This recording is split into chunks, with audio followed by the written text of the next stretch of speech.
Hola, buenas tardes. Quisiera saber si se escucha adecuadamente. Sí, sí, Ya, doctor. ahora quisiera que me ayuden. Voy a expandir la imagen y que me digan si es que se ve, porque a veces falla esto. Ojalá que se pueda ver. ¿Se ve la imagen ahí expandida? No, doctor. No, no falla acá. Vamos a hacerlo con la imagen así, sin expandir. Una pena.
Bueno, empezaremos.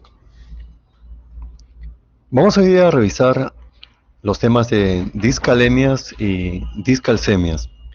Vamos a empezar con hipocalemia. En la primera lámina tenemos definición, epidemiología y clasificación. La definición, primero, definición. Hipocalemia es la disminución del potasio sérico por debajo de 3,5 milicalentes por litro. Saben que el valor normal va de 3,5 a 4,5 milicalentes por litro. Según otra bibliografía, de 3,5 a 5 milicalentes por litro. Pero cuando está por debajo de 3,5 decimos que estamos frente a hipocalemia. Un poquito de la epidemiología. Si nosotros estuviéramos en un hospital general, en hospitalización, tendríamos que ver la causa más frecuente de hipocalemia en hospitalización es la pérdida gastrointestinal, pérdida extrarrenal y pérdida renal por el uso de diuréticos. La prevalencia es de 18,8%, esa es bibliografía extranjera, el libro Brenner de nefrología del 2020. Si nos preguntaran cuál es el fármaco que produce con más frecuencia hipocalemia, la respuesta es la misma que para hiponatremia. ¿Cuál es la causa más frecuente de hiponatremia? Son las tiazidas, diuréticos tiazídicos, y también para hipocalemia. Las tiazidas son diuréticos que actúan a nivel del túbulo contorneado distal. Tienen una acción suave, en realidad, estos diuréticos. Se usan más, no tanto como diuréticos, sino como antihipertensivos, porque tienen además efecto vasodilatador. Por eso son tan efectivos en los adultos mayores, hipertensos, porque en ellos predomina el aumento de resistencia vascular sistémica. Entonces, cuando ustedes hagan el diagnóstico de hipocalemia o de hiponatremia también, es necesario que pregunten si es que está tomando diuréticos, básico. Es lo primero que uno tiene que hacer. Y de los diuréticos, las tiazidas. Ahora bien, los diuréticos de ASA son más potentes que las tiazidas, todos sabemos. Las tiazidas donde actúan a nivel del túbulo contorneado distal. Y la furosemida, diurético de ASA, actúa a nivel del asa gruesa de Henle ascendente, donde va a inhibir, ustedes saben también por ciencias básicas, al cotransportador sodio-potasio, 2-cloro. Si nos preguntaran otra vez, ¿cuál de los diuréticos tiene o es una causa de mayor hipocalemia? ¿Las tiazidas, diuréticos suaves, o los diuréticos de asa que son potentes? Al parecer, por lógica, la respuesta sería los diuréticos de asa, pero no. Luego vamos a explicar por qué las tiazidas, siendo diuréticos más suaves, son los que producen más hipocalemia, más que incluso que los diuréticos más potentes, que son los diuréticos de asa. Luego explicaremos. Siguiendo, ahora vamos a la clasificación. Tenemos desde leve hasta severa. Leve, cuando llega a 3 milicalentes por litro. Moderado hasta 2,5 y menos de 2,5 ya es severo. Ahora, están viendo en la tercera columna de ese pequeño cuadrito, en la parte más baja de la lámina, que según la severidad de la hipocalemia hay una disminución del potasio corporal total. Si es leve, se pierde 100 milicovalentes. Si es moderado, de 100 a 200 milicovalentes. Y si está frente a una hipocalemia severa, ¿cuánto es el déficit de potasio corporal total? Más de 300 milicovalentes. Esto lo van a aplicar cuando hagan medicina interna para el manejo. Ahí están los famosos retos de potasio. Tienes un paciente con hipocalemia severa, tienes que retarlo. Tienes que darle potasio en base a retos endovenosos. Y si tienes una vía periférica, máximo 40 milicovalentes. Así que si tienes una hipocalemia severa, hay que reponer hasta 300 milicovalentes para lograr normalizar este potasio. Bien, esta es la primera lámina. La definición, un poquito de epidemiología, que es importante, y la clasificación. Entonces, continuamos.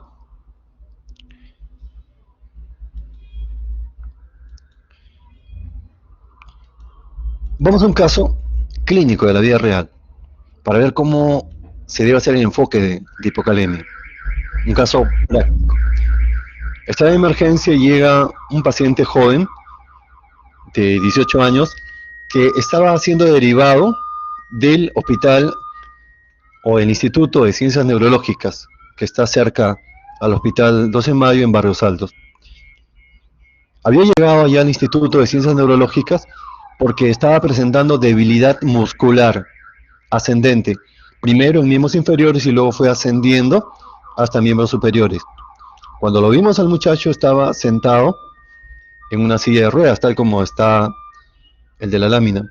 Estaba sentado en una silla de ruedas, pero al realizar movimientos pasivos el examinador, o sea, flexión de los brazos, las piernas, era como un muñeco de trapo, así de flácido estaba, y tenía debilidad, tanto en miembros inferiores como en miembros superiores, o sea, una tetraparesia, y flácido. El paciente había debutado con una parálisis flácida ascendente. Y cuando ustedes hagan el segmento de semiología del sistema nervioso, van a ver que hay un síndrome de segunda neurona, la polineuropatía autoinmune desmielinizante, que se conoce como el síndrome de Guillain-Barré, de causa infecciosa o de causa no infecciosa. Y este caso de este muchacho era idéntico a un Guillain-Barré, que se resume en que es una síndrome de piramidal de segunda neurona, desmielinizante. Se resume en parálisis flácida ascendente. Igualito, idéntico. Y ese fue el diagnóstico que le hicieron en el Instituto de Ciencias Neurológicas de Mogrovejo. Y lo transfirieron al Hospital 12 de Mayo para un tratamiento conocido como... Pero cuando le estábamos haciendo la historia clínica, llamó la atención un dato obtenido por un interno. Lo que pasa es que un mes antes, el paciente había tenido un episodio similar, un mes antes, que había remitido espontáneamente. Ese dato iba en contra de Guillain-Barré. Porque si bien es cierto, Guillain-Barré puede ser recurrente, pero no tan rápido, no después de un mes. Entonces, ante eso, Es por eso que yo le recomiendo, o les he recomendado ya anteriormente, no tengan un solo diagnóstico. Está bien, hay que tener un diagnóstico clínico. ¿Cuál era? Un síndrome de segunda neurona, piramidal de segunda neurona, por polineuropatía. Probablemente autoinmune, desmineralizante, lo que se llama síndrome de Guillain-Barré. Pero no pierdan la oportunidad de tener un diagnóstico diferencial. Y en este caso, cuando hay debilidad muscular, como el paciente, hay que descartar disturbios hidroelectrolíticos. Y ahí se aplica la palabra descartar, que ya les he aconsejado. Hay que saber utilizar el descartar. No se puede descartar todo, como se hace actualmente. Uno debe tener un diagnóstico clínico. En este caso, mi diagnóstico clínico, ¿cuál era? Guillain-Barré. Ese tengo que confirmarlo. Y el diagnóstico diferencial tengo que demostrar que no es, o sea, descartar. ¿Qué había que descartar acá? Una discalemia. Una discalemia. ¿Cuál? ¿Hipercalemia o hipocalemia? Hipocalemia. Más aún, porque un interno obtuvo el dato, y ahí está el mérito de hacer una buena anamnesis, que un mes antes había tenido un episodio similar. Eso iba a favor de hipocalemia. El paciente también tenía parestesias, se quejaba de sensación de hormigueo, calambre en miembros inferiores. Se le hace el examen de potasio y se obtuvo que estaba en una hipocalemia severa.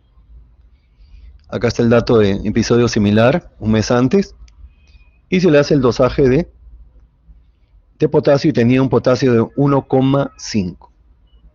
1.5. Hipocalemia severa.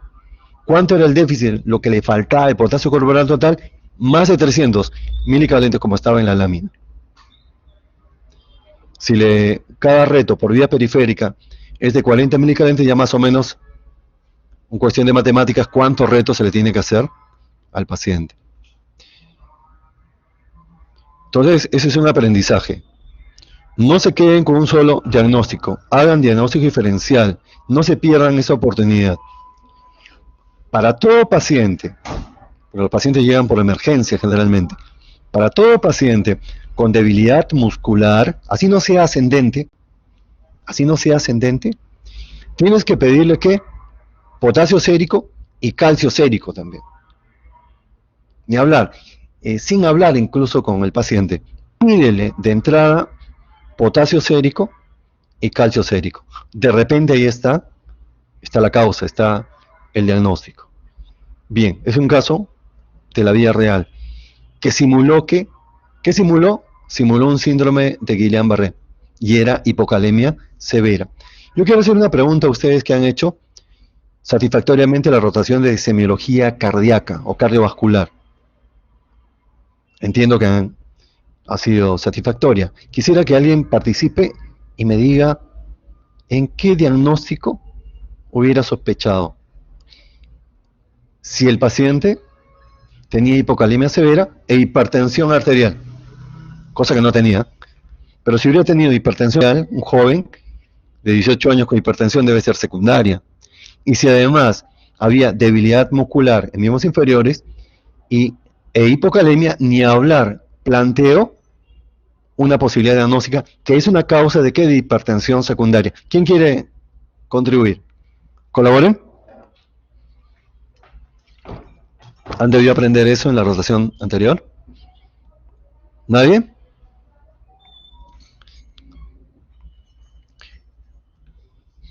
Tienen que tener sus esquemas.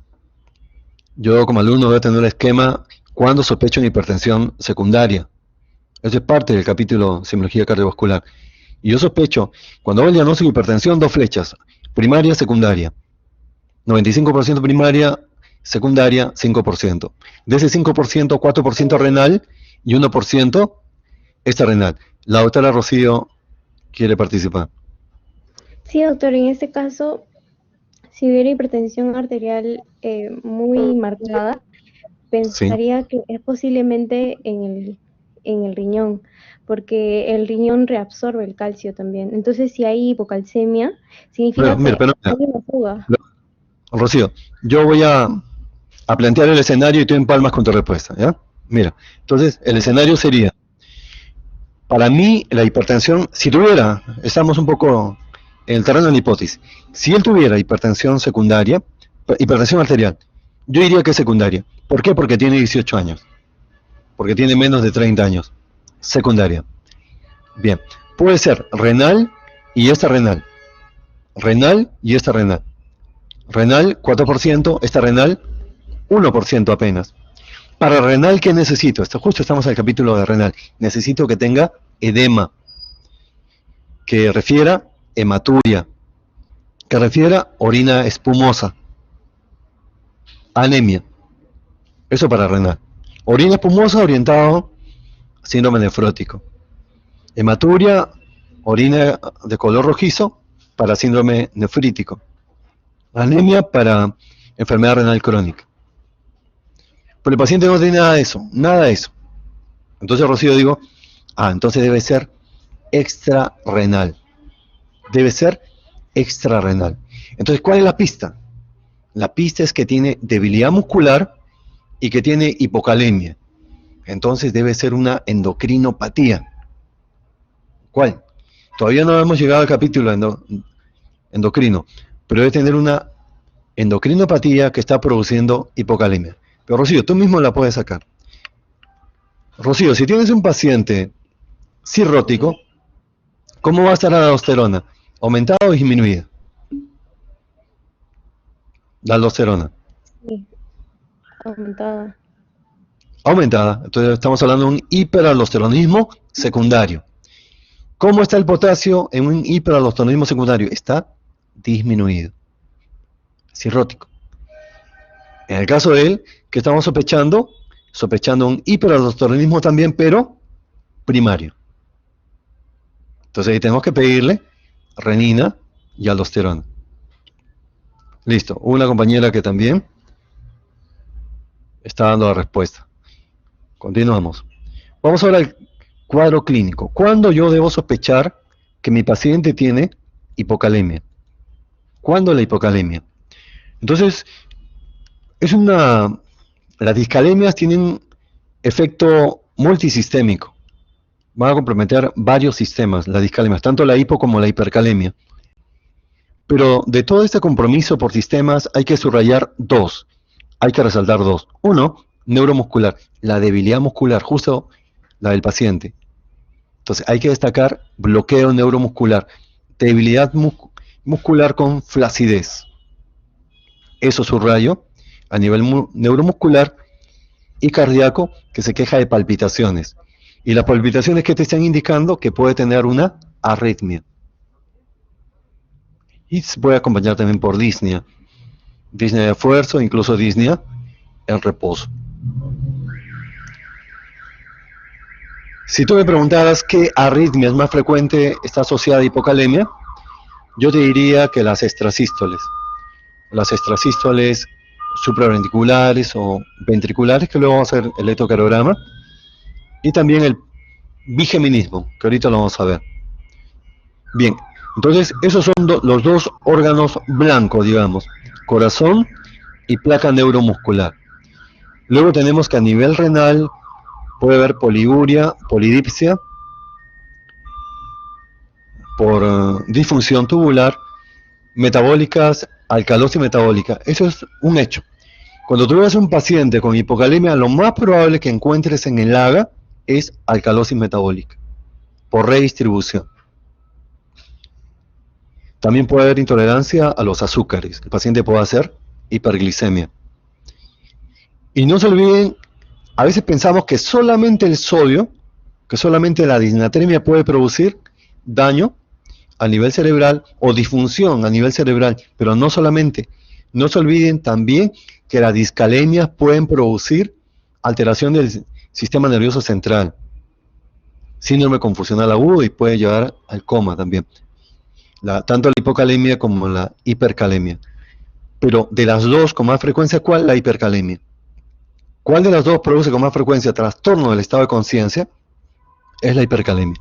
Acá hay que corregir un vicio que tenemos de decir trastorno del sensorio. No es sensorio. Sensorio viene de sentidos. para expresarlo con más propiedad, es trastorno de conciencia. Y si queremos expresarlo mucho mejor todavía, tenemos que hablar de síndrome, el síndrome confusional agudo.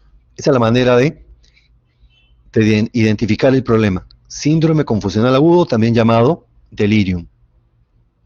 Bien, entonces, cuando yo sospecho, repito, en hipocalemia, cuando el paciente tiene debilidad muscular o arritmia cardíaca. Continuamos. Ahora quiero hacer un enfoque acerca de las causas de hipocalemia.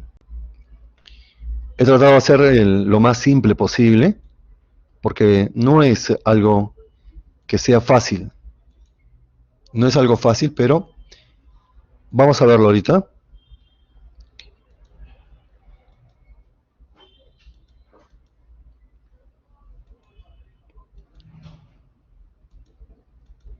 Vamos a ver. Debe irnos bien.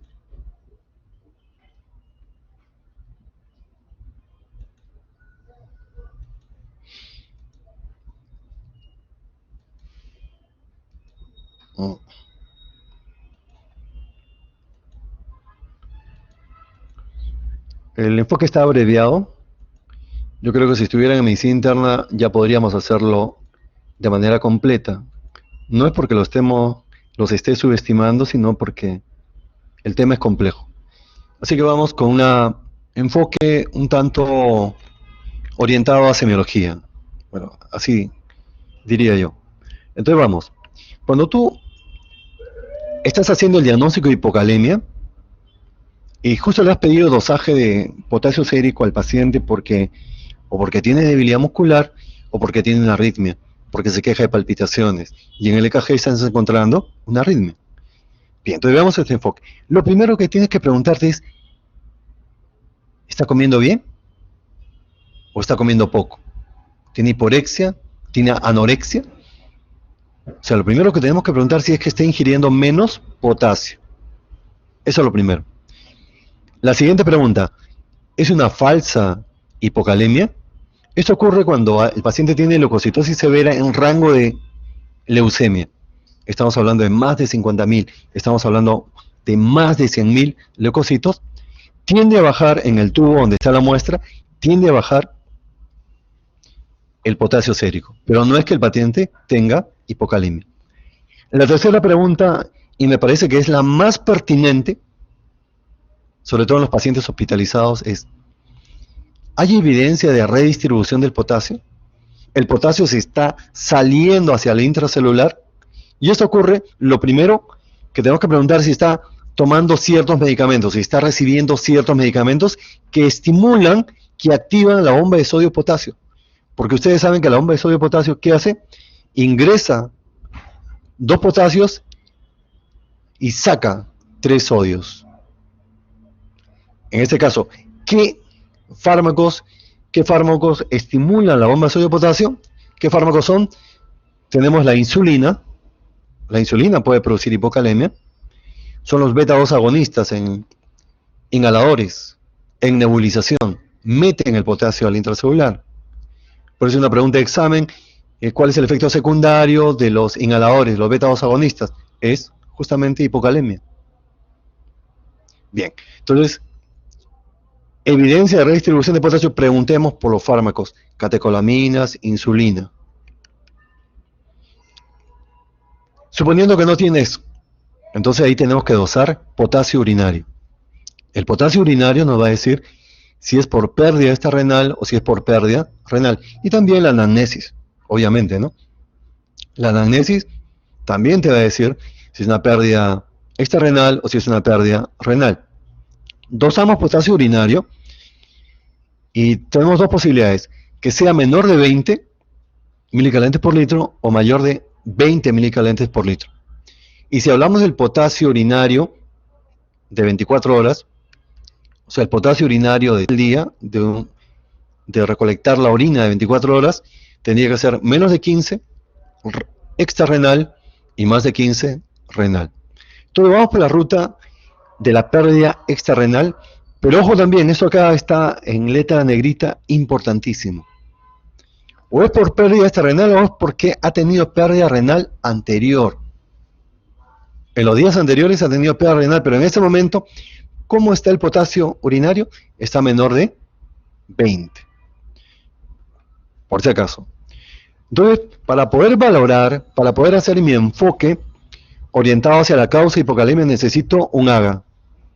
Ni hablar, necesito un AGA. Necesito saber cómo está el pH sérico. Necesito saber cómo está el bicarbonato sérico.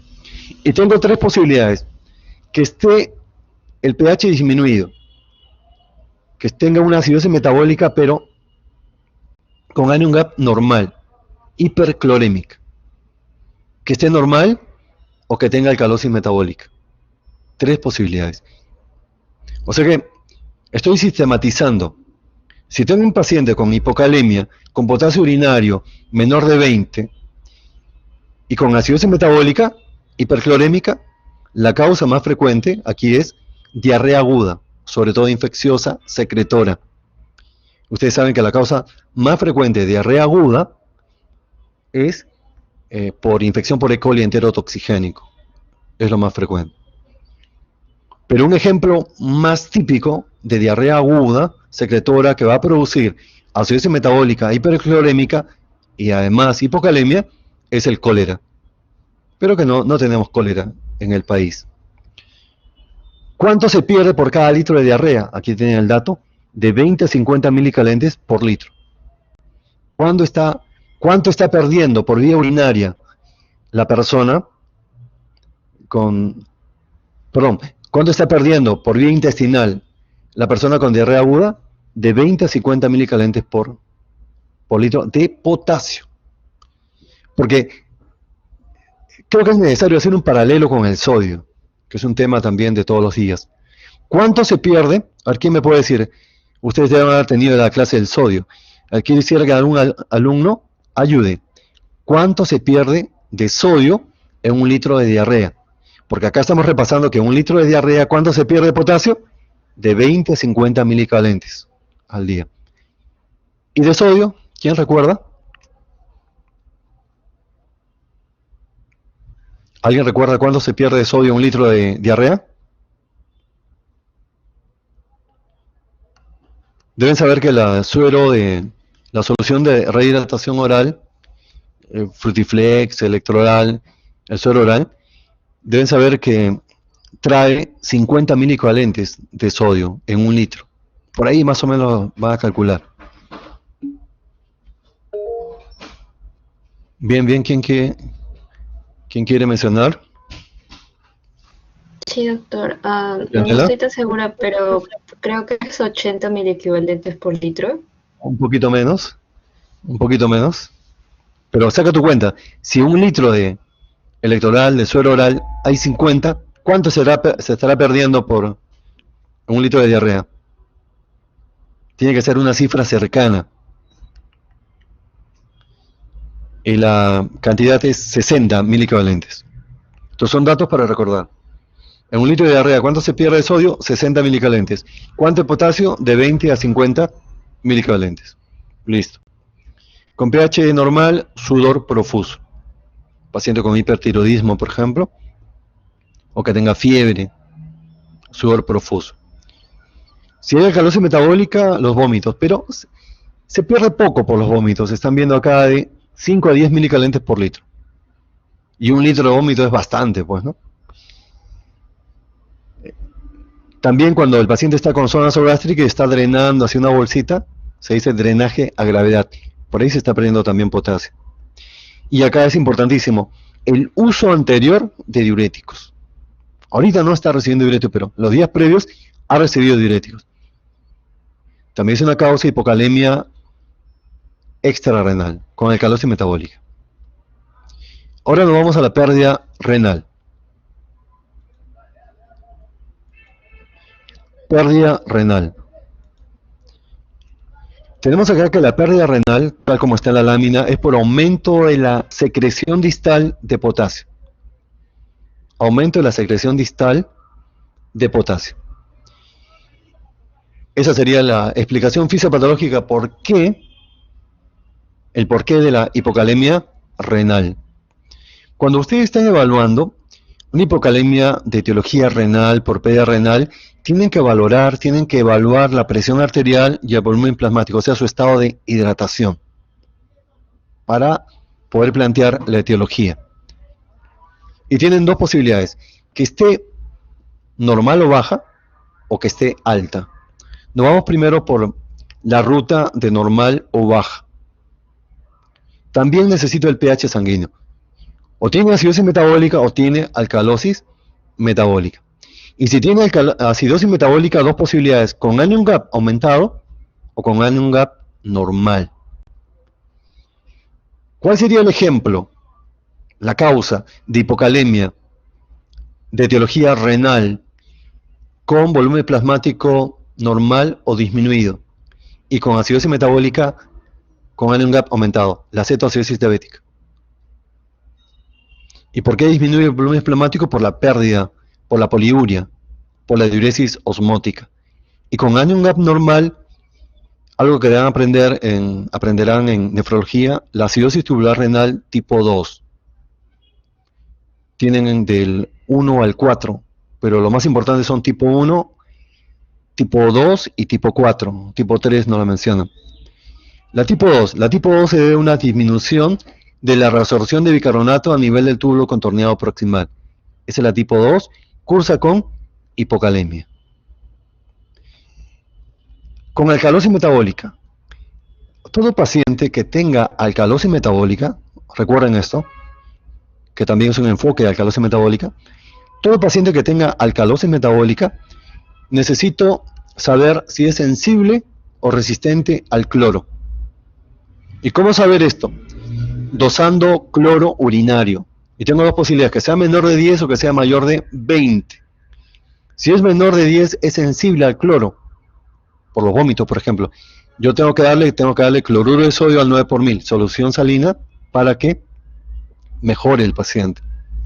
Pero si tiene más de 20 de cloro urinario, se dice que es resistente a la administración de cloro. En este caso, yo tengo que dosar calcio urinario y creatinina urinaria y hacer una relación. La relación entre calcio, entre creatinina urinaria, tengo dos posibilidades, que sea menor de 0,15, que sea mayor de 0,2.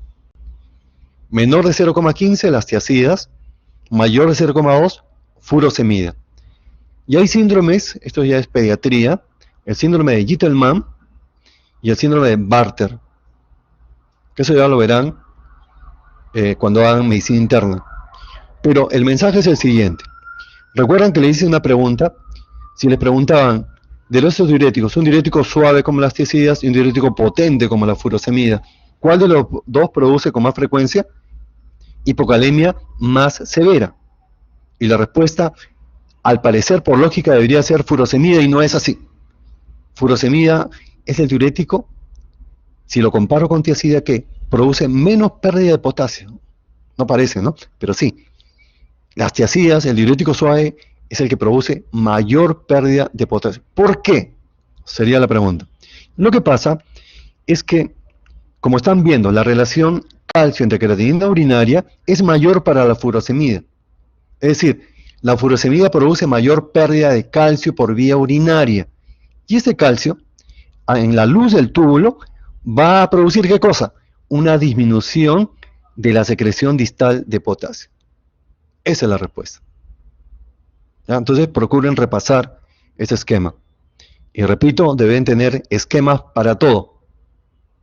Identifican el problema y hacen su algoritmo, el mapa conceptual. Si el volumen plasmático es alto, el paciente está con la volemia aumentada, entonces tengo tres posibilidades. En este caso, ¿qué le pido? Le pido aldosterona y renina. Aquí tengo que ver la relación aldosterona entre renina. Si en ambas está disminuida, ejemplo es síndrome de Cushing, pacientes con obesidad mórbida, facies rubicunda, hipertensión arterial, Cushing. Y han aprendido seguramente, cuando han hecho hipertensión secundaria, cuál es la prueba de despistaje para acercarnos al diagnóstico o alejar el diagnóstico de Cushing, es dosar cortisol en orina 24 horas. El curso es semiología, cierto, pero ya en semiología tenemos que aprender algo de las pruebas de laboratorio, de las pruebas de despistaje. No solamente el síntoma, el signo clásico, cómo determinar el síndrome, sino también algo de laboratorio. Y aquí tenemos que, ¿cuál es la prueba de despistaje para síndrome de Cushing? Es dosar cortisol en orina 24 horas. Después la otra relación es aldosterona baja y renina alta. Esto es la hiperaldosteronismo primario, que ya hemos hablado. Paciente con hipertensión arterial secundaria, con debilidad en miembros inferiores e hipocalemia. Por último, cuando ambos están aumentados, tanto la aldosterona como la renina, estenosis de arteria renal, que también deben haberlo aprendido en la rotación de semiología cardiovascular. ¿Cómo yo oriento el diagnóstico para estenosis de arteria renal? Simple, son pacientes que en principio estás catalogando hipertensión arterial secundaria, por lo que ya hemos conversado. En segundo lugar, porque le encuentras soplos en los flancos. Soplos en los flancos. Y en tercer lugar, porque al recibir YECA, la creatinina y la urea aumentan. Bueno, eso ya es del otro capítulo. Acá está simplemente para reiterar lo que estoy conversando, que cuando el volumen plasmático está aumentado, tengo que dosar renina y aldosterona. Renina y aldosterona. En el ejemplo de enfermedad o síndrome de Cushing, los dos van a estar disminuidos, tanto la renina como la aldosterona. En ambos, cuando están ambos bajos, tanto la renina como la aldosterona, es hiperaldosteronismo primario. Y cuando ambos están aumentados, tanto renina como aldosterona, el ejemplo es estenosis de arteria renal. Solamente eso. Bien, entonces continuamos. Ya sabemos hacernos nuestro enfoque para el diagnóstico de hipocalemia. Espero que repasen esto y que no se les olvide, cuando hagan medicina interna, sea ya más fluido. Tengan este esquema de hipocalemia. Yo les digo, y no por engañarles, que cuando se llega al internado se desconoce esto. Si lo aprendieron, se olvidaron o nunca lo aprendieron. Así que me gustaría que utilicen este esquema, porque van a encontrar en los libros varios esquemas. Para hacer ese esquema he tenido que leer varios libros, varios artículos, y aplicarlos a los pacientes con hipocalemia que lo veo. Todas las semanas veo pacientes con hipocalemia. Así que les sugiero tomar como base este esquema que le estoy poniendo a su consideración y mejorarlo. Claro, ¿por qué no? Mejorarlo. Pero que no sea una excusa que es difícil para no tener un esquema. Ahora es el momento de elaborar, de perfeccionar un esquema para el diagnóstico de hipocalemia. Y luego ese esquema, ténganlo en la mente. Están en la práctica clínica, en hospitalización. Identifican un paciente con hipocalemia. Clínicamente, lo corroboran con el examen laboratorio y deben tener ese esquema y aplicarlo al paciente. Esa es la manera. No se olviden también de algo que ya les he recalcado varias veces, los fármacos. Fármacos. Y vean, acá hay también esto lo he sacado del libro Brenner. Es interesante esto. Fármacos que aumentan la pérdida de potasio por vía renal. Potasio. Los diuréticos, ni qué decir, los tiazidas y diuréticos de asa. Efecto mineralocorticoide, la hidrocortisona, altas dosis. Antibióticos. Esto de repente no sabían. Hay antibióticos que pueden producir hipocalemia. Esto es algo rebuscado. No cualquiera sabe esto. ¿Qué antibióticos? Los beta-lactámicos, la oxacilina, las ureidopenicilinas como la piperacilina, de los carbapenens, meropenem es un antibiótico que usamos con relativa frecuencia en hospitalización en las infecciones severas. Casi todas las semanas estamos indicando meropenem porque la mayoría de nuestros pacientes, yo diría que por lo menos el 60% de nuestros pacientes son adultos mayores, adultos vulnerables, que fácilmente hacen sepsis. O si no, que tienen menores de 60 años, pero que tienen enfermedades crónicas debilitantes, y a la cabeza, diabetes mellitus, tipo 2. también tenemos aminoglucósidos. Antimicóticos como la anfotericina, de repente eso se sabía, la anfotericina se conoce que puede producir hipocalemia y también hiponatremia. Inmunosupresores, metotrexate, que está en el tratamiento estándar de artritis reumatoide, y otros. Y los que producen pérdida gastrointestinal de potasio, los laxantes, por lógica, enemas, y antibióticos que producen infección por Clostridium difficile, o sea, antibióticos que desencadenan diarrea. ¿Cuál es el antibiótico? Usted, por el curso de farmacología, a ver si alguien nos impresiona, que han aprendido en el curso de farmacología, ¿cuál es el antibiótico que está más asociado a infección por Clostridium difficile? ¿Quién puede colaborar? ¿Alguien que recuerde?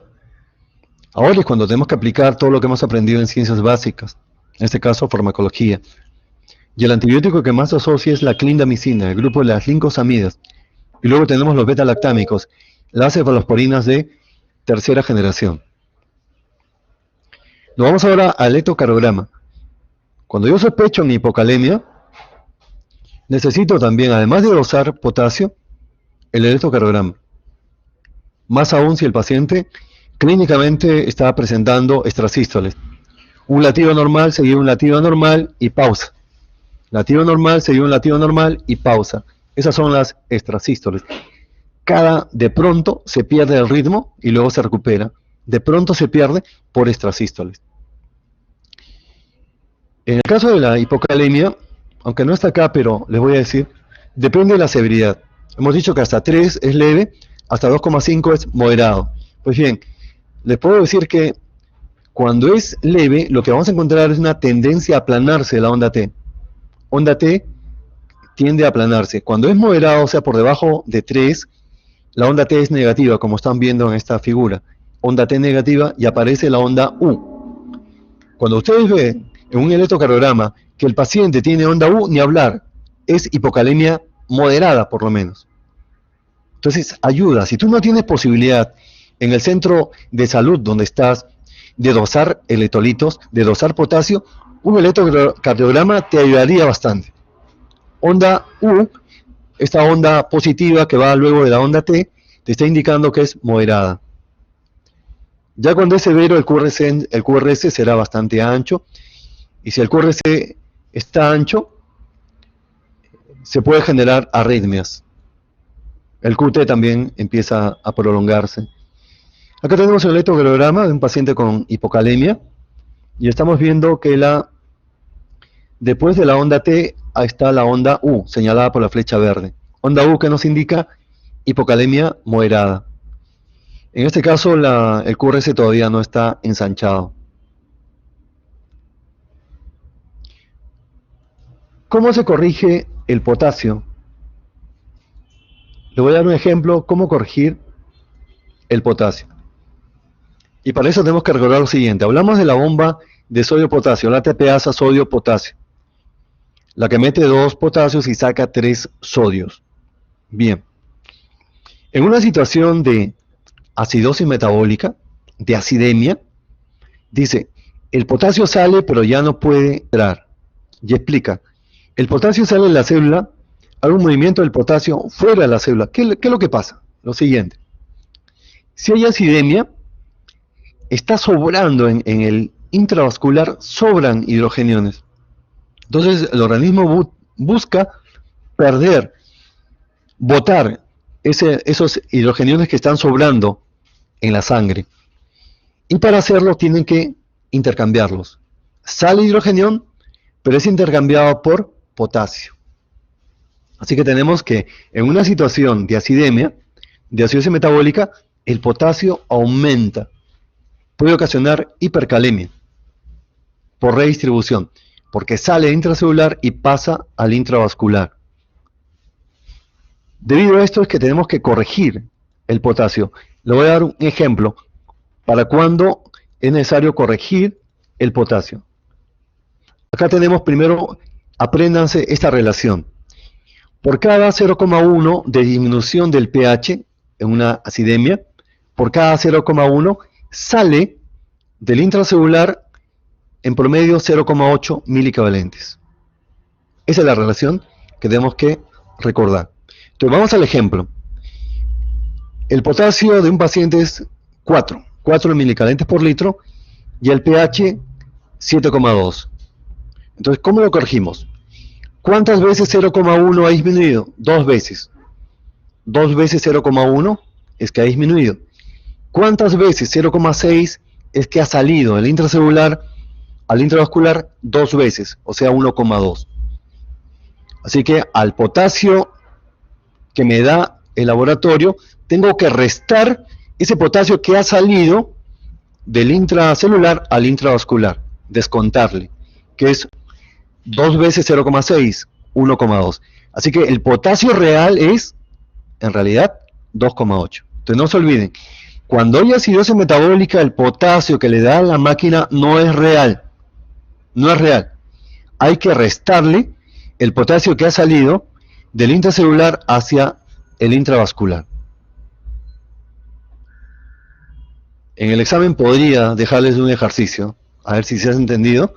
Sí, de hecho, podría dejarles un ejercicio. Nunca lo he hecho, pero se me ocurre dejarles un ejercicio de esto, porque es necesario. Esto no es medicina interna, esto es semiología, porque implica conocer no solamente el cuadro clínico, sino también la fisiopatología, los cuales deben ir de la mano. Bien, dejamos de lado eso y nos vamos a hipercalemia. Vámonos a hipercalemia, que también es otro tema de todas las semanas, hipercalemia. Es tan frecuente como la hipocalemia. Y tenemos un cuadrito ya más simple. Hipercalemia de color amarillo, 2 brazos, derecho y brazo izquierdo. Así como hablábamos en antes de una hipocalemia falsa, de una pseudohipercalemia en una situación de leucocitosis severa, en rango ya de leucemia, aquí también hay una hipercalemia por lo mismo, por leucocitosis severa y trombocitosis cuando las plaquetas están por encima de 1.000.000. Hay neoplasias hematológicas que producen la llamada trombocitosis vera, que son neoplasias hematológicas. En este caso, de la célula se libera potasio y en la muestra aumenta, lo cual te da una falsa medición de hipercalemia. Y por otro lado, la redistribución, lo mismo que hemos hablado en antes, cuando hay una disminución de el estímulo hacia la bomba de sodio y potasio. En este caso es lo contrario. En antes hablábamos de hipocalemia por sobreestímulo a la bomba de sodio y potasio, en este caso por menor estímulo de la misma bomba. En antes hablábamos de insulina, ahora hablamos de déficit de insulina. En antes hablábamos de beta-2 agonistas para hipocalemia, acá es beta bloqueadores. Y también intoxicación por digitálicos, una causa de hipercalemia por redistribución. Listo. Eso es lo primero que hay que hacer. Muy parecido a hipocalemia. Lo primero, pregúntate, ¿será una falsa hipercalemia? Pregúntate, ¿será hipercalemia por redistribución? Tal vez ahí esté la causa, ahí esté la respuesta. Luego vemos los grados de hipocalemia leve hasta 6,5, moderado hasta 7,5 y severo más de 7,5. Los grados de hipocalemia que le van a servir para el manejo. No es lo mismo manejar hipercalemia severa que hipercalemia moderada, obviamente. Eso sirve para el manejo. El cuadro clínico también va a ser diferente, una hipocalemia severa y una hipocalemia leve, obviamente. El compromiso también es sistémico y hay que subrayar lo mismo, 2 órganos blancos, placa neuromuscular y el corazón. Parecido al de hipocalemia. Hay debilidad muscular, flacidez, el paciente se queja de parestesias, sensación de hormigueo, calambre. Y cardíaco, lo mismo, palpitaciones por arritmias. Ahora, hay un dato que le doy. Cuando un paciente con RC, por ejemplo, un paciente con RC conocido, un paciente con RC que ustedes conocen, llega por emergencia y llega hipotenso, ojo, llega hipotenso, y ustedes saben que un paciente hipotenso debe tener taquicardia para poder compensar, para tratar de elevar la presión arterial. Pero en este caso, el paciente con RC llega a emergencia y tiene hipotensión arterial con bradicardia, no con taquicardia, sino con bradicardia, ni hablar, sin dudarlo, sin ninguna duda, El paciente tiene hipercalemia severa y si tú no haces nada, va a terminar en paro cardíaco. Así que esas cosas hay que aprender. Tiene RC con hipotensión, pero con bradicardia, ni hablar. Manéjalo como hipercalemia severa. Empieza a proteger el corazón. Para proteger el corazón le administramos gluconato de calcio. Eso es para empezar. Y luego tenemos que administrar medicamentos que hagan que ese potasio que ha aumentado en sangre se meta a la célula. Eso ya es para medicina interna. También habrá poliuria, habrá depresión del estado mental. ¿Y cuándo un paciente con ERC es que se presenta la hipercalemia? Acá tienen los grados de la enfermedad renal crónica. En estadio 1, el filtrado glomerular está normal. En estadio 2 hay una leve disminución. Estadio 3, una moderada disminución. Estadio 4, severa. O sea, la depuración de creatinina es menor de 30 mililitros por minuto. Y severo ya es menos de 15 mililitros por minuto. ¿En qué grado de RC ya hay hipercalemia? Sí o sí. Es cuando la depuración de creatinina es menor de 30. Cuando es severo, ya esperen que el paciente tenga hipercalemia. Y a partir de cuando ya debemos dar tratamiento al paciente con hipercalemia, siempre y cuando el potasio sérico tenga un valor mayor de 6,5 milicalentos por litro. Allá necesita tratamiento.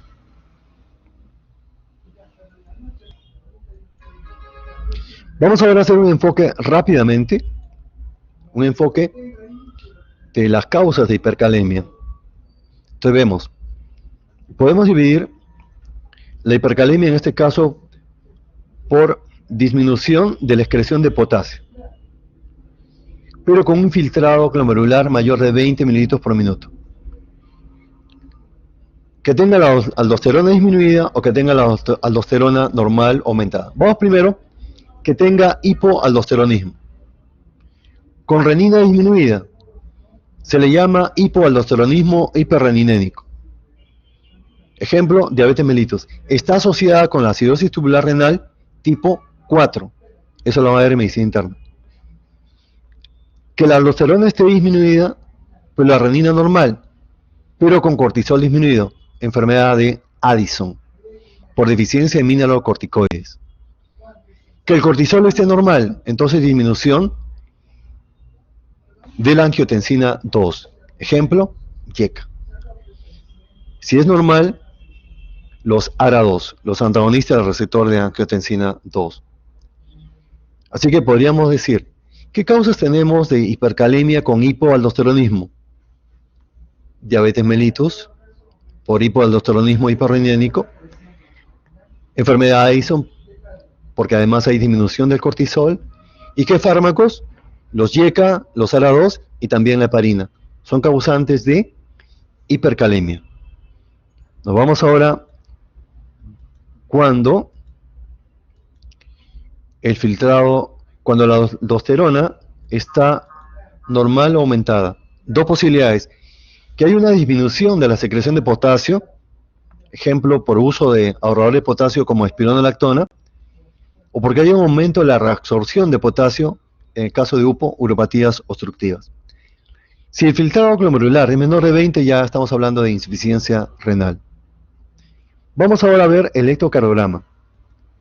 Ya hemos visto antes el electrocardiograma en una hipocalemia. Hablamos de T planas, T negativas, de infranivel, también me olvidé decirles, infranivel del ST, QRS ancho. Y después prolongación del QT también. Para hipercalemia es un poco diferente. En hipercalemia lo que destaca, y estamos viendo ahí señaladas por las flechas, son las T picudas. T estrechas y picudas. Pero tengo acá una secuencia que es bastante didáctica. Luego regresamos. Esta es la secuencia. Veamos esta secuencia. ¿Qué voy a encontrar en el electrocardiograma según el grado de hipercalemia? Cuando es leve, cuando es moderada, cuando es severa. Si es leve, de 5,5 a 6,5. ¿Qué voy a encontrar? Ondas T altas, estrechas. Eso sí es leve. Si es moderado, ¿qué voy a encontrar? cuando es moderado, de 6,5 a 7,5 milicalentes por litro, además de las T picudas, voy a encontrar ensanchamiento del QRS. Vean, los QRS están ensanchados y la onda P está plana. Onda P plana. Eso es moderado. Entonces, hasta acá hay una pregunta de examen que dice: ¿cuál es el signo electrocardiográfico más precoz de hipercalemia? Es ondas T picudas estrechas. Ya cuando es moderado, la onda P se aplana y el QRS se ensancha. Y si fuera severo, sobre todo cuando está más de 10 milicalentes el valor del potasio, vean acá, son las ondas sinusoidales, que en realidad es la unión entre el QRS y la T. Se unen y forman esta onda. Por supuesto que acá ya se avecina la tormenta, una taquicardia ventricular, fibrilación auricular, y el paciente puede tener paro cardíaco si es que ustedes no hacen nada. Entonces regresamos.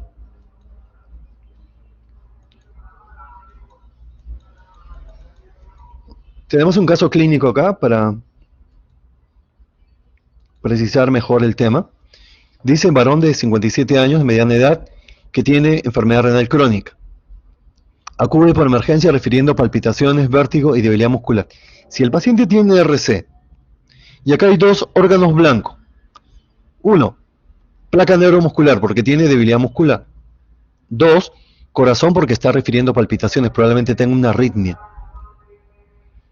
Considerando eso, si tiene RC y tiene palpitaciones y debilidad muscular, entonces, ¿cuál es mi diagnóstico?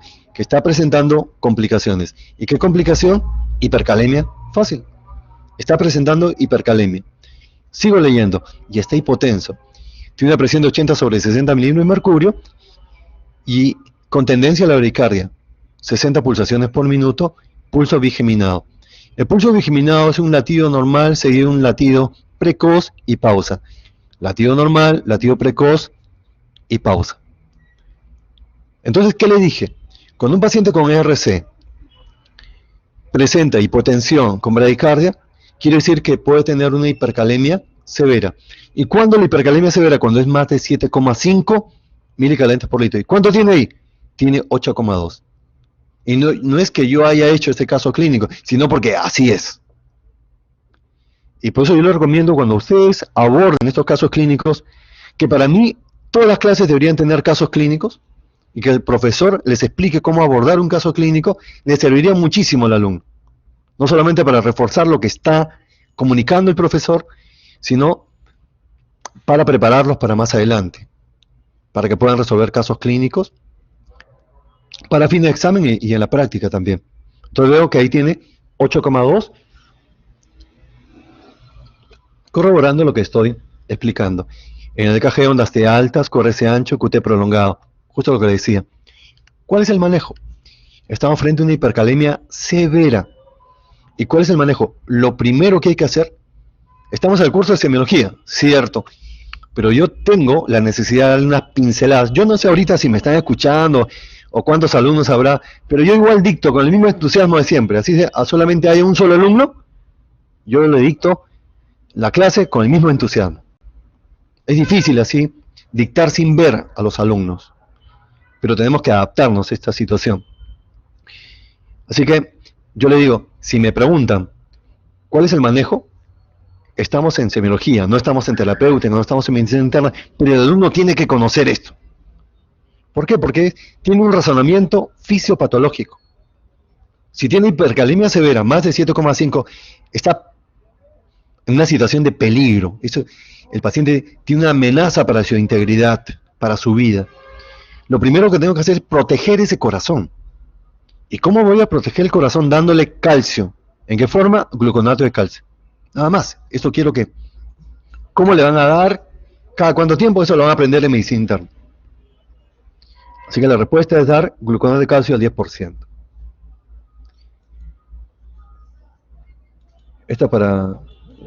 Ahora esta pregunta de acá. Otro caso clínico. Es el examen de ENAM. Es un varón casi adulto mayor con enfermedad renal crónica por nefropatía diabética, que ahora se llama enfermedad renal diabética. Muy bien, entonces La enfermedad renal diabética es una de las causas más frecuentes de enfermedad renal crónica, si no la más frecuente. En el examen de laboratorio tiene una creatinina de 4 miligramos por decilitro, la urea está aumentada, hay hiponatremia. La hiponatremia por enfermedad renal crónica es una hiponatremia hiposmolar, hipervolémica. Y el potasio obviamente está aumentado también. Está en 7,5. ¿Qué dijimos? Más de 6,5 hay que dar tratamiento. Y lo primero que hay que hacer, proteger el corazón. Lo mismo. Es la pregunta de otra fuente y la respuesta es la misma pregunta en realidad. ¿Y qué tengo que hacer acá? ¿Proteger el corazón con qué? Con gluconato de calcio. Eso es lo que me están preguntando. Tengo acá, ya, entonces continúo. Acá hay una más, a ver qué dice. Dice, un paciente con... Bueno, es una pregunta ya de hace años, pero actualmente se le dice ya no insuficiencia renal crónica, sino se le dice enfermedad renal crónica. Ahora, si uno de ustedes, compañeros, me preguntara, o sea que ya no existe insuficiencia renal crónica, o sea, en términos de definición, en la terminología, ¿ya no existe insuficiencia renal crónica? Sí existe. Todavía existe IRC. No es que todo sea ERC. Lo que pasa es que para los nefrólogos ahora consideran como insuficiencia renal crónica a la RC grado 5. Cuando la depuración de creatinina es menor de 15 mililitros por minuto, ¿cómo se le llama? Se le llama IRC, insuficiencia renal crónica. Bien, aclarado. ¿Cuál de las alteraciones en el electrocardiograma no tiene relación con el diagnóstico de hipercalemia? ¿Qué hemos visto en hipercalemia? Primero, ondas T picudas. La onda T, ondas T picudas, perdón, aplanamiento de la onda P, QRS ancho, QT prolongado. Entonces, ¿cuál no corresponde acá? La onda, a ver, veamos. QRS ensanchado sí, onda P disminuida de amplitud sí, el segmento PR aumentado sí, la onda U es más para hipocalemia. La onda U es más para hipocalemia, no tanto es para hipercalemia. Onda T isoeléctrica. La onda T más bien acá es picuda. O sea que estaría acá entre dos respuestas, entre la B y la D. Y si quisiera elegir, yo elegiría la onda U, que es más frecuente. No quiere decir que no se pueda presentar hipercalemia, pero es más frecuente en hipocalemia. Pero la onda T yo tendría esas dos respuestas, la B y la D. Pero si debo elegir entre las dos, elegiría la B. Continúo. Ante un paciente con antecedente de RC que convulsiona. A ver, quiero que algún alumno de los que están todavía dé la respuesta. Ante un paciente con ERC y está convulsionando, ¿qué espera encontrar? ¿Hipercalcemia, hipoglicemia, hiponatremia, hipopotasemia o la combinación de dos? Están preguntando combinaciones. ¿A quién quiere participar?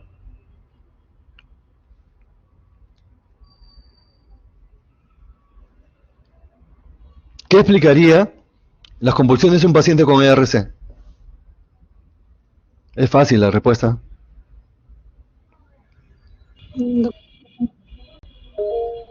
La doctora Saraí. Sí, doctor, las convulsiones podrían ser por una hiponatremia. ¿Ya más? ¿O? Más una hipercalcemia. No, pero es RC. Enfermedad renal crónica. ¿Glicemia, doctor? Claro, hipoglicemia. Muy bien. O es hiponatremia o es hipoglicemia. ¿Por qué hipoglicemia? Se preguntará en RC. Porque la insulina va a ser metabolizada en dos órganos, el hígado y los riñones. Hígado 60%, riñones 40%. Si hay insuficiencia renal o si hay insuficiencia hepática severa, va a haber menos metabolismo de insulina y aumentan los niveles de insulina en sangre y el paciente tiene riesgo de hipoglicemia. Esa es la explicación. Pasemos a temas cortitos. Esos temas son bastante cortos. Son problemas que vemos con menos frecuencia, las discalcemias. Así que lo vamos a hacer brevemente. La hipocalcemia, el calcio sérico por debajo de 8,5 miligramos por decilitro. Sin embargo, es bueno decir que También hay que corregir el calcio. Eso lo vemos en la práctica clínica con frecuencia porque los pacientes, la mayoría, tienen hipoaluminemia. La mayoría de pacientes en hospitalización tienen hipoaluminemia. Y no es porque estén desnutridos, porque la mayoría estén desnutridos, no. La alúmina disminuye en los pacientes que tienen inflamación crónica o aguda. Por si acaso, la alúmina es un marcador inflamatorio. ¿Y por qué disminuye la alúmina en inflamación? Uno, porque se consume por hipercatabolismo. Dos, porque se secuestra. Como hay inflamación crónica, hay vasodilatación y aumento de la permeabilidad capilar, es secuestrado. Se secuestra la alúmina en intersticio. Entonces hay que corregir. La fórmula es calcio medido más 0,8 por lo que ha perdido la alúmina. Si el calcio medido por 0,8 por 4 menos albúmina. Ese es el valor real. A veces tenemos diagnóstico de hipocalcemia, pero cuando corregimos está normal. Esa falsa hipocalcemia es por la hipoalbuminemia. La causa más frecuente es los pacientes posoperados de tiroides por extirpación de tiroides. Hay daño de las paratiroides. También el compromiso es sistémico y al igual que en discalemias, los órganos blancos son el corazón y la placa neuromuscular. Lo que va a llamar la atención a nivel neuromuscular es la debilidad muscular. Puede haber también compromiso en el sistema nervioso central, el paciente puede llegar a presentar un cuadro de psicosis o incluso convulsionar. Si hablamos de discalcemias, ¿cuál será la causa más frecuente de convulsiones? ¿La hipocalcemia o la hipercalcemia? Tenemos que marcar ahí hipocalcemia severa. Y cardíacos, bradicardia, arritmias. También gastrointestinales, renales. Esto es más para semiología endocrina, pero creo que es pertinente que vean un videito rápidamente, unos cuantos segundos.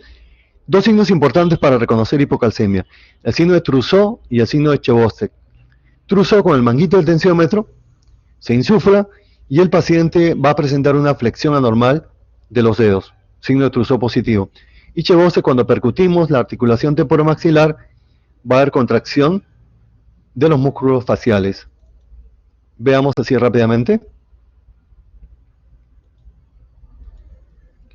Primero vamos a ver el de Trousseau.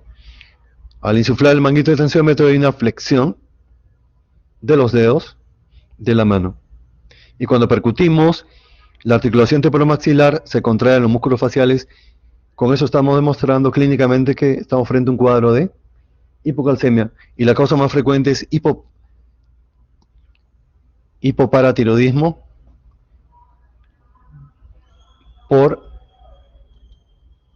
posterior a la extirpación de tiroides. En el EKG de hipocalcemia, básicamente, si queremos hablar, lo más importante es el QT.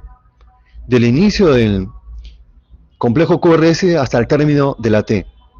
QT. Ahora, yo no sé qué tanto han repasado electrocardiografía cuando han hecho semiología cardiovascular. Tal vez no hayan repasado mucho que digamos. Entonces tienen que tomar nota que ustedes necesitan un curso de súper intensivo, rapidísimo de electrocardiografía. Sería bueno que se pongan de acuerdo con sus tutores y al terminar este curso puedan recibir así por vía virtual un curso de electrocardiografía que es básico. Es básico. Necesitan eso y tienen que buscarlo. Porque si no, tal vez no van a entender lo que estoy hablando. Pero el QT va desde el inicio del QRS hasta el término de la onda T. Normalmente de 0,30 a 0,40 segundos. En este caso hay un alargamiento. Hipocalcemia es prolongación del QT. Y si se prolonga el QT es peligrosísimo, porque eso va a llevar a una arritmia ventricular, lo que se llama torsada de puntas. Bueno, son términos ya para cardiología. Por último, hipercalcemia, con eso ya nos vamos. Hipercalcemia. En este caso, el calcio sérico es mayor de 10,5. También hay que corregir con albúmina. Recordando la fórmula, calcio sérico corregido es igual a calcio medido más 0,8 por 4 menos albúmina. Es leve hasta 12,5, moderado hasta 14,5 y severo más de 14,5 miligramos por decilitro. Es la clasificación de hipercalcemia. Ahora, rápidamente, ¿cómo voy a orientar mi enfoque diagnóstico de hipercalcemia? Hay dos situaciones, una de emergencia y la otra de consultorio externo. De emergencia y de consultorio externo. De consultorio externo son pacientes que llegan por estreñimiento, están tomando laxantes y es un estreñimiento pertinaz, persistente. Todo paciente con estreñimiento persistente, dosen el hipocalcio. Tal vez esa sea la razón. O paciente que se queja de debilidad muscular, dósale calcio, además de potasio sérico. Pacientes que tienen cálculos urinarios, dósale calcio. No va a hacer que tenga un hiperparatiroidismo primario. Y los pacientes que tienen depresión, tendencia a la depresión, no solamente pensemos en enfermedad tiroidea, también pensemos en discalcemias. Mucho más que para disnatremias, mucho más que discalemias. Depresión va más para discalcemias. Y la otra es de emergencia, el paciente que llega a emergencia por un síndrome confusional agudo. Ni hablar. Si tú estás en emergencia, que en algún momento tienes que estar en emergencia porque es otro escenario que uno tiene que enfrentar, ya desde alumno. Cuando pases también, supongo que les programarán, y si no te programan, tú mismo genérate espacios en emergencia, con un interno, con un residente, con un asistente. Así todos hemos aprendido.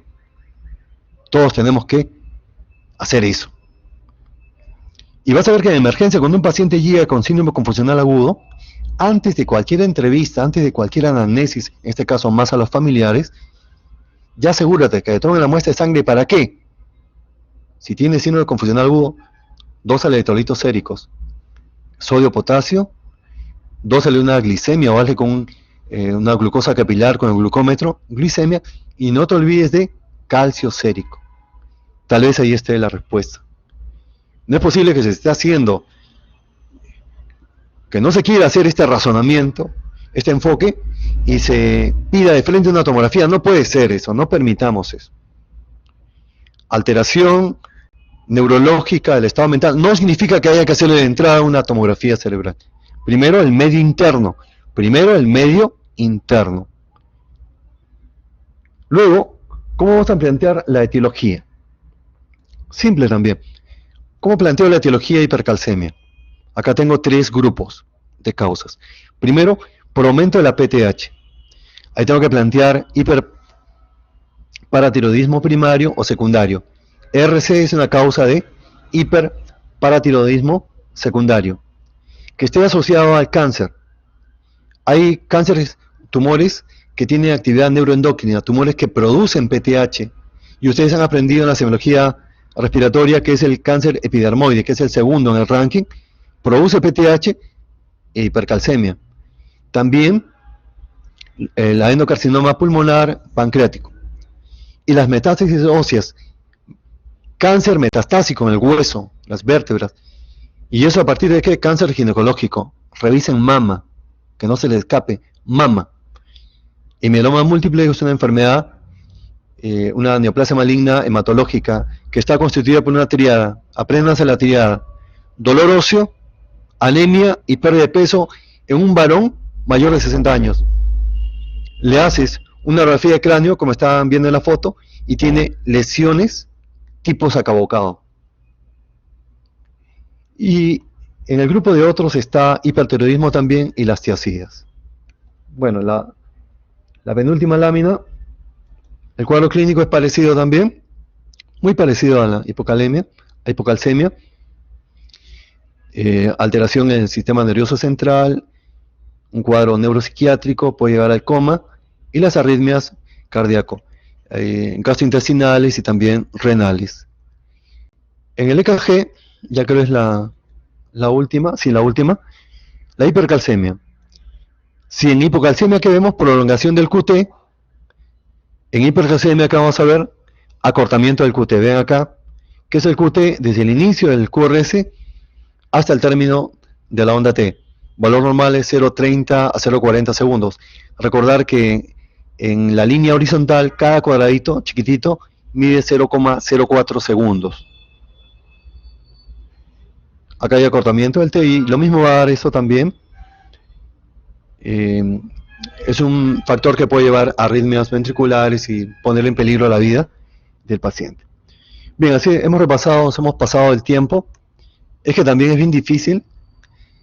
Yo creo que haría una sola clase de 50 minutos solo hablando de hipocalemia, o solamente hablando de hipercalemia, o hablando de discalcemia. Es difícil realmente, pero he procurado darle lo más importante para que tengan una noción del tema. Ya depende de ustedes ampliar esto y conversar con sus profesores y aplicar a los casos que los profesores les comparten a través de sus celulares.